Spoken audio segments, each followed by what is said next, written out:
Winning at life isn't about luck, talent, or being born ahead of everyone else. It's about the choices you make every single day, the habits you build, the mindset you develop, and the standards you refuse to lower. Too many people wait for the right time, the perfect opportunity, or a burst of motivation that never lasts. But the truth is, the people who win aren't the most gifted. They're the most consistent, the most disciplined, and the most accountable. In this video, we're breaking down 6 powerful steps that will help you take control of your life, build real momentum, and start becoming the person you know you're capable of being. No shortcuts, no excuses, just a clear path forward. Let's get into it.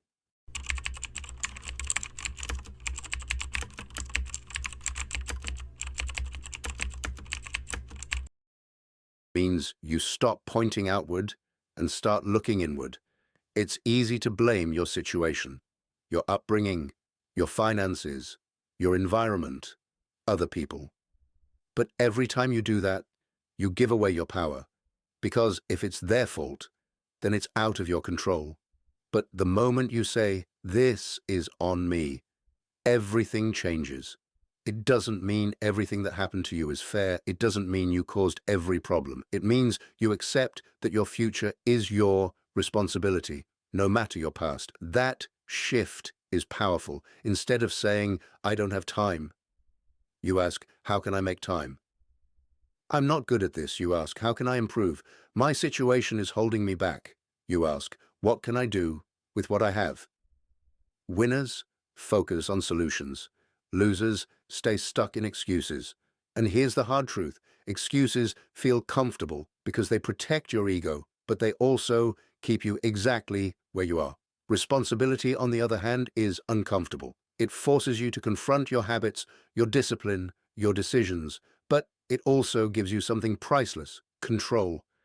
When you take responsibility, you stop waiting, you stop hoping, you start acting, and once you start acting consistently, even in small ways, you begin to build momentum. And momentum is what changes your life. So, before anything else, ask yourself, where in my life am I making excuses instead of taking responsibility?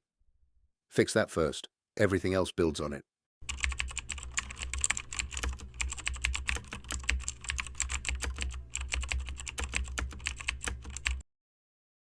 This is where most people fail, not because they lack goals, but because they rely on motivation to get there.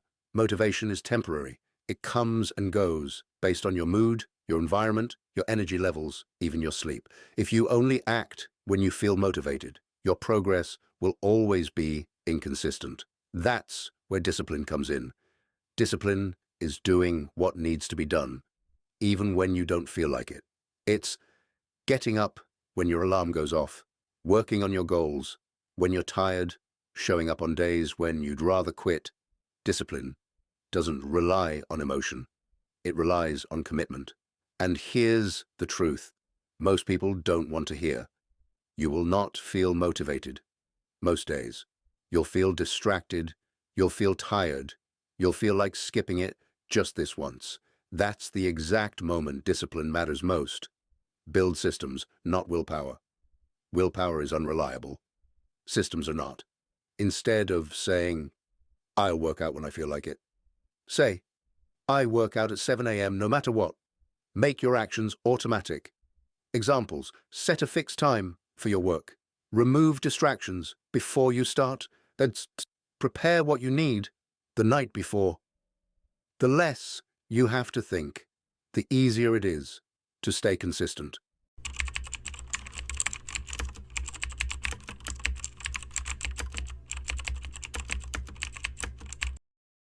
Your mind is the battlefield where winning or losing begins.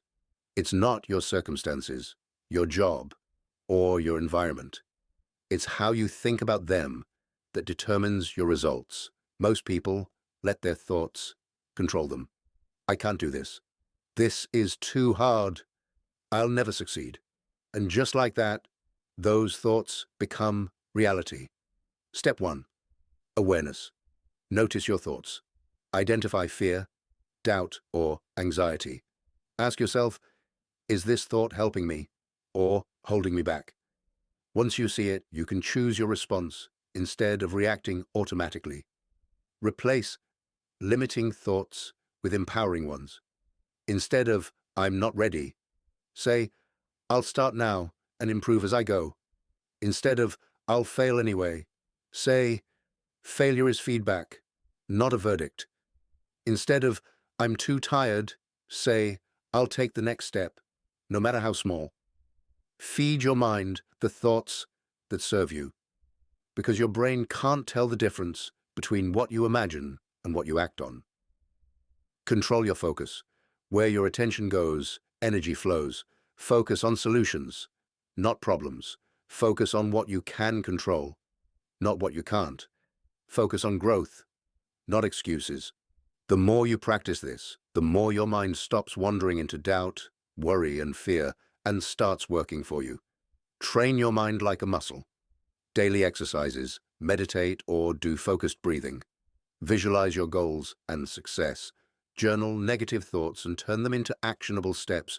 Challenge your assumptions. Learn and grow. Don't just think. Train, don't just react. Choose.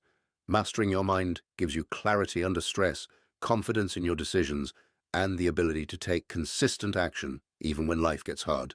Remember this, you are either reacting to your thoughts or you are deciding which thoughts will control you. Start choosing. Start training.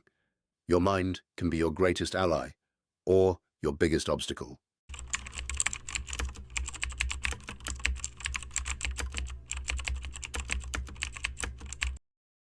Comfort feels safe. It feels easy. It feels good. But growth is uncomfortable. Here's the truth. Nothing that truly changes your life comes from staying comfortable. Comfort keeps you stuck in routines that feel familiar but don't move you forward. Comfort tells you to avoid risk, avoid failure, avoid challenge. Comfort whispers, it's easier to stay the same. Growth, on the other hand, is a little scary. It pushes you beyond the familiar. It demands you face challenges, take risks, and occasionally fail. But that's exactly where transformation happens. Step outside your comfort zone. Daily growth isn't one giant leap. It's small steps outside your comfort zone. Repeated consistently. Speak up in situations where you usually stay silent. Try something new, even if it feels awkward. Take on tasks that intimidate you. Reframe discomfort as progress. Feeling uncomfortable doesn't mean you're doing something wrong. Discomfort is a signal that you're growing, learning, and stretching your limits. Instead of avoiding it, lean in and ask, what can I learn from this? Fail forward. Growth requires risk, and risk sometimes leads to failure. But failure isn't the opposite of success. It's part of the process. Each failure teaches you what doesn't work, guiding you closer to what does. Challenge yourself regularly. Set goals that feel just out of reach. Take on projects, skills, or habits that make you a little uncomfortable. Push your limits consistently. That's how small discomfort compounds into big results. Comfort creates stagnation. It robs you of opportunities, potential, and resilience. Over time, people who choose comfort end up wondering why their lives haven't changed, even though the answer was right in front of them. They avoided the hard path. Winners don't avoid discomfort. They seek it strategically. They take on challenges because they know growth is on the other side. They don't fear failure. They fear staying the same. They embrace hard work because it produces results no shortcut can match. Daily practice for growth. Ask yourself every morning, what can I do today that scares me or challenges me? Make small daily choices that push you beyond the easy route. Winners don't avoid discomfort. They seek it strategically. They take on challenges because they know growth is on the other side. They don't fear failure. They fear staying the same. They embrace hard work because it produces results no shortcut can match. Daily practice for growth. Ask yourself every morning, what can I do today that scares me or challenges me? Make small daily choices that push